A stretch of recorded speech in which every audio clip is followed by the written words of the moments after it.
Voltei. Eu quero falar sobre relacionamento. Ou mais ou menos, né? Mas é mais ou menos por relacionamento das igrejas.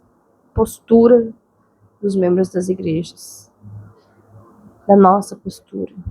Que é uma coisa que eu, inclusive, estou com dificuldade neste momento. Na verdade, eu sempre tive um quê de dificuldade, mas eu estou com um pouco mais agora. Isso aí. Meu nome é Ariane, seja bem-vindo ao meu canal, que eu falo aqui que eu sou uma cristã em manutenção e falo do que me der na telha. E essa semana eu estou falando de coisas que estão na minha cachola, meio que no sentido de indignação. Então vamos lá.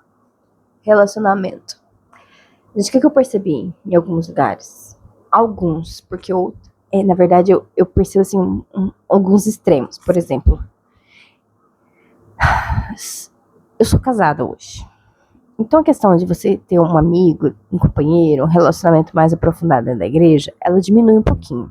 Porque você tem o seu marido ali com você, que é a sua pessoa, né, para se relacionar. Você tem aquela pessoa, então você não fica sozinho, né? E quando ele é cristão, para a glória de Deus, é melhor ainda, né? Porque um não vai levar o outro para fora do cristianismo, porque ambos caminham juntos ali, né?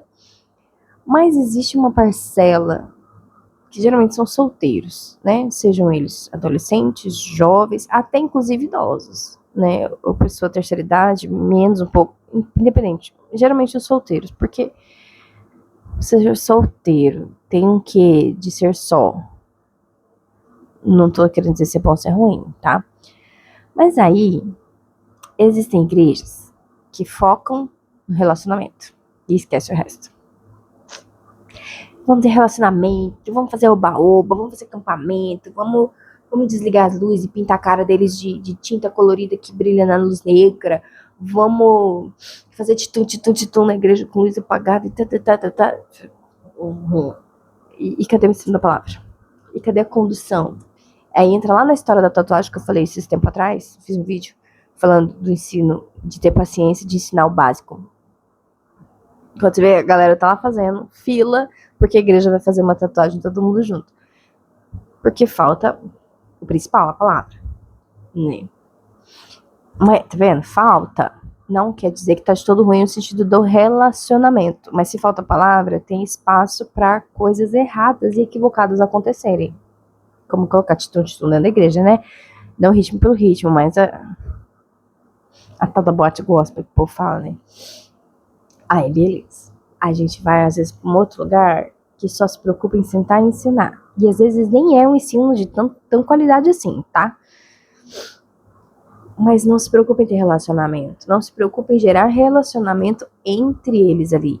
E, às vezes, é tão caótico que eles mesmos não querem estar lá. Estão muitas vezes, que nos adolescentes estão lá, obrigados pelo pai e pela mãe. Não se envolvem na igreja. Não querem saber de nada dali. Isso assim, ó. Muitas vezes são aqueles adolescentes que quando eles ficarem independentes, eles vão cascar fora. Ou eles vão passar a vida dentro da igreja, mas é bem meia boca, assim. Sabe aquele cristão que é cristão, mas assim fora não age? Que também acontece aqui desse outro lado. Que igual eu falei pro meu marido, falei, amor, eu tô vendo uns jovens, uns adolescentes jovens, mas hoje já é jovem, né? A gente já ficando velho. E às vezes quem era adolescente já não é mais adolescente, né? Já tá adulto, já tem filho. Enfim, que posta, por exemplo, faz postagem no Instagram e coisa, com umas músicas que eu falo assim, gente, esse povo não é crente, não? O que tem de errado, gente? O que tem de errado? Sabe? Então eu já ouvi, por exemplo, que dentro da igreja a gente não tem amigo. A gente tem colega. Que dentro da igreja não tem que se falar de relacionamento. Gente, existem coisas que as pessoas estão querendo tirar de dentro da igreja que não faz sentido algum. Não faz sentido a gente tirar do meio cristão. É o que tem que ter. Eu preciso ter amizades do ambiente cristão, por exemplo, um jovem, um adolescente, porque, cara, o que nem hoje, você vai para a universidade, gente, que zona que é aquilo, é literalmente esse nome. Ai, que palavra feia, parece... Não, mas é porque realmente parece isso. Tá zoneado, sabe? Uma galera com umas ideias absurdas, com uns comportamentos terríveis. Aí a pessoa, o filho do cristão vai lá e se perde naquele meio, porque ele não tem uma companhia dentro da igreja, por exemplo, pra falar, ô amigo, não dá, né? Ou então vamos sair junto, nós, em vez de você sair com a sua galera da faculdade, sai comigo, sai com o povo da igreja, entendeu? Não, você deixa isso vulnerável, sabe? Porque daí, às vezes, o ambiente na igreja é tão xoxo, é tão porque eles não querem nem convidar outras pessoas. Nem convida outros jovens e adolescentes, porque ele tem, às vezes, até vergonha. Tá? Eu já passei por isso. Na época de jovenzinho e adolescente. Né? De ter vergonha. Já teve vezes que eu tive muita vontade de chamar. Então, assim, a gente precisa, às vezes, voltando lá no tópico do vídeo anterior, a gente precisa, às vezes, ter um pouco menos de convicção que estamos tão certos. E revisar alguns pontos, sabe? Revisar. Porque, como eu falei com uma irmã esses dias, eu falei, existem coisas que elas são inegociáveis dentro da igreja. São inegociáveis. O ensino da palavra, por exemplo, é uma delas. É inegociável. Eu preciso ensinar a palavra. Não é o meu achismo, é a palavra. Quando eu ensino tudo da vida baseado na palavra, com a palavra de referência, com a palavra como a minha base sólida, é muito mais difícil eu fazer besteira. E às vezes mesmo que eu faça, eu volto. Porque eu entendo que eu preciso retornar. Tem gente que faz besteira e vai embora, dá um tchauzinho e fala, já que eu fiz besteira mesmo, vou cair no mundão. Sabe? Então, assim, fora as coisas que são inegociáveis, existem coisas que a gente pode, sim, dar uma roupagem nova. Prestar atenção no ambiente, como é que tá a juventude, por exemplo, de hoje em dia. Né? Até a questão dos idosos, né? Porque tem muita igreja que tá virada em idoso, né? Só que às vezes você para, por exemplo, dependendo do ambiente, dependendo da igreja, dependendo da liderança, você para de, por exemplo, pôr aquelas pessoas para trabalhar. Elas são idosas agora, sabe? É chato, idoso é chato, idoso não sei o que, ninguém mais quer conversar com o idoso. E né, idoso eu tô falando só pra vocês entenderem mais ou menos a faixa etária que eu tô falando, tá? Porque assim, para algumas atividades, não é mais recomendável colocar o idoso para fazer levantar e guardar a cadeira, faxinar a igreja, sabe? Cuidar de criança pequena. Não é mais tão aconselhável você colocar idoso para fazer isso. Mas não quer dizer que eles são inúteis. E que eles têm que ser largados e chutados pro canto. Aí outra coisa, por exemplo. Você vai lá e faz um culto com as músicas todas voltadas para a juventude, por exemplo. Mas a igreja é cheia de idoso. E aí o idoso fica, poxa, mas né? Não que a gente faça os cultos pensando em agradar as pessoas, mas você entende? Você gera um ambiente, às vezes, totalmente jovial. E esquece. Então você pode usar de sabedoria e dar uma trabalhada legal, né?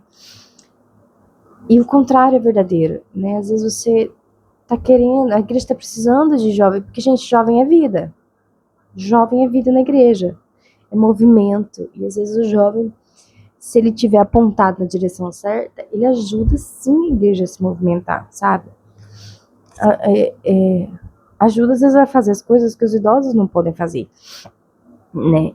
Mas e aí o que acontece? A igreja está fazendo culto por 60% de idosos que ele tem.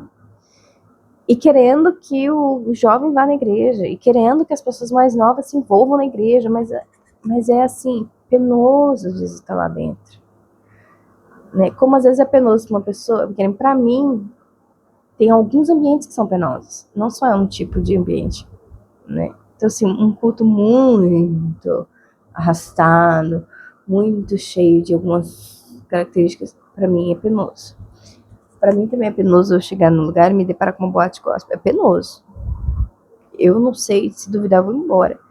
Então assim, não é uma forma que é penosa, sabe? Mas o que eu quero dizer com tudo isso? Foi que tem coisas que elas mais afastam as pessoas do que atraem. E nesse meio, dentro desse contexto todo, entra o relacionamento. Porque hoje em dia, ainda mais assim com a internet e com a falta de tempo das pessoas e tudo mais, a gente tem negligenciado um pouco isso. E eu falo porque eu sou uma pessoa que sou muito fácil de não me, de não me relacionar com as pessoas, porque eu sou muito na minha, assim, sabe? Eu sou aquela pessoa que eu gosto de conversar, eu gosto de conversar. Às vezes eu falo mais que a boca, mas chega um ponto que às vezes eu quero ficar em casa, quietinha, sem ir em lugar nenhum, sabe?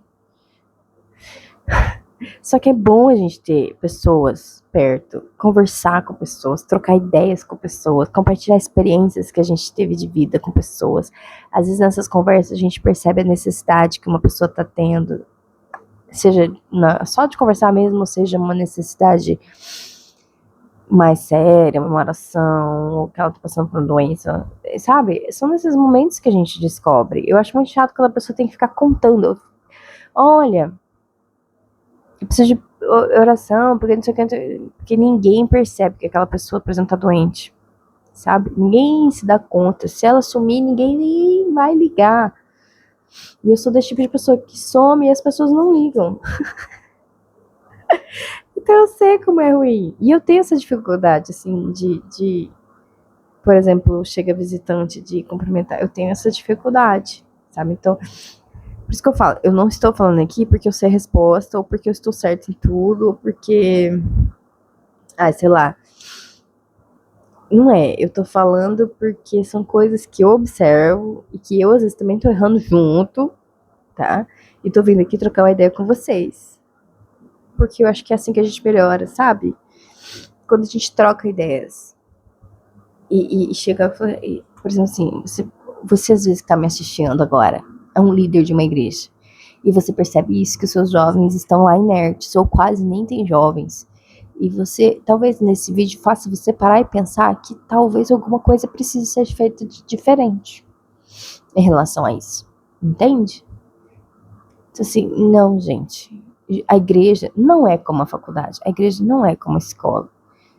Você não pode querer o mesmo comportamento e o mesmo tipo de relacionamento. Igreja tem que ser lugar de relacionamento também. Porque quando você olha a Bíblia, que nem Paulo escrevendo as cartas e tudo mais, lá você vê que ele conhece as pessoas para quem ele tá mandando a carta. Ele tem um relacionamento com elas. Ele sabe, por exemplo, quem que é aquele? É Timóteo? Acho que é Timóteo, que ele fala da mãe de Timóteo e da avó de Timóteo, que elas são mulheres cristãs de oração e que assim seja Timóteo também. Então ele conhece, você entende? Não é aquela pessoa distante que tá ali só importando em fazer aquilo ali, a tarefinha dele, seguir a programação, porque tem programação disso, tem programação daquilo, ou tem o evento, tarará. Mas essa coisa de sentar, olho no olho, de conversar, de ser verdadeiro com as pessoas, você não precisa abrir a sua vida. Mas quando você conversa, você precisa ser verdadeiro com as pessoas, sabe? Nós precisamos aprender a dialogar, sabe? Trocar ideias, trocar figurinha. Talvez a gente chegue a lugares que nós ainda não chegamos.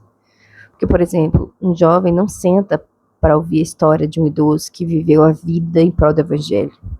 E tem muitas histórias para contar. E que às vezes pode ter, inclusive, a sua fé fortalecida numa conversa dessas.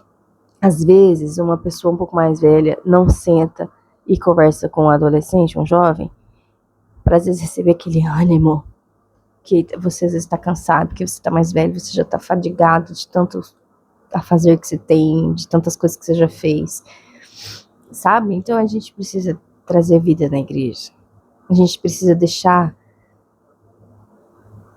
assim como o sangue corre no nosso corpo, nas veias e traz o movimento, né? A gente precisa ter esse movimento dentro da igreja. E não ser empecilho para que isso aconteça. Então, se às vezes não está acontecendo, ou por mais que esteja acontecendo, tem um buraco ali, sabe? Investigue, olhe com atenção.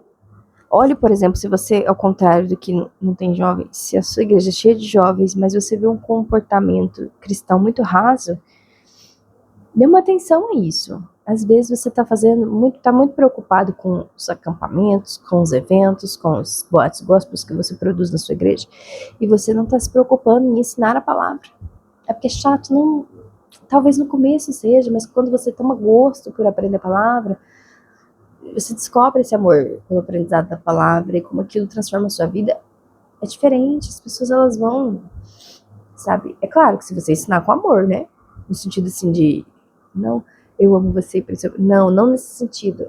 No sentido de, eu amo a palavra, e porque eu amo a palavra, eu vou ensinar a palavra com esse amor, entendeu? Eu amo a palavra, eu creio nela, eu acredito em tudo que tá ali, eu vou ensinar com esse vigor. A pessoa vai ver isso e você vai dizer, nossa, eu quero amar a palavra que ela ama. E ela vai dar o trabalho de sentar e ouvir você falar. Então não se preocupe em viver apenas de programações, de evento em evento. Se preocupe com esse dia a dia, com o aprendizado da palavra real, profundo, sólido, sabe? Então, e às vezes olhe para quem faz isso e aprenda com ele, né? E você às vezes não aprenda a fazer boate gospel na sua igreja, pelo amor de Deus, mas aprenda, olhe para as igrejas que conseguem envolver os jovens e veja o que ele está fazendo. Às vezes tem alguma coisa de boa que você pode aprender com ele. Não seja autoritário e ache que só você está certo.